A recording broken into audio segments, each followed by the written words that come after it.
Thanks, Pat, and it's good to be here, and thanks for the invitation. Let me just say two things at the outset, because a couple of references have been made to my views about the Department of the Environment.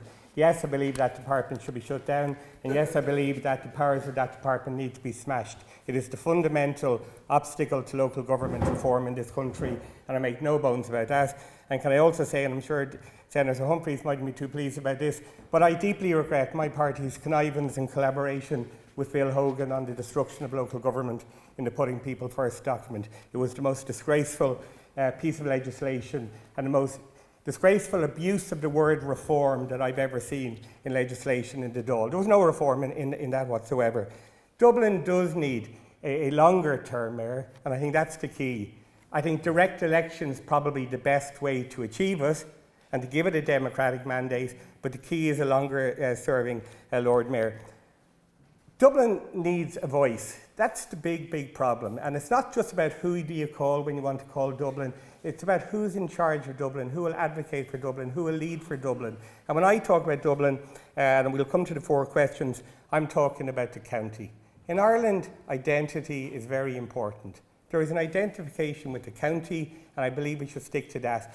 For the old traditional reason, but also for the reason that if you have an outer boundary, that outer boundary will continue to grow, and it will continue to see the Dublin area, the greater Dublin area expand, and that's not good for the country. So the answer to the first question is Dublin County. It's clear. What should the relationship between the Chief Executive and the Mayor be? I think there are different roles, and I think I totally disagree with Paul on this. There is a distinct role between that of technical Chief Executive and the political leader. So I think what we do still need to have in Dublin, and I'm talking about the county, a political leader who will advocate for the county and a technical, efficient operator of the administration, and I think they're different. The role will be, the important key role will be that of the Regional Assembly. So what would the replacement structure be?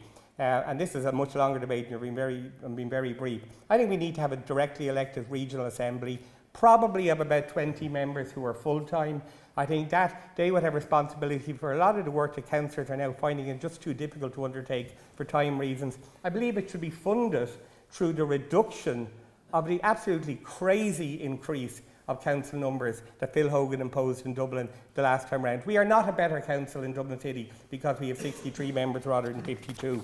So I think that's how you would deal with it. And the last point is what the relationship between national agencies and the Regional Assembly should be.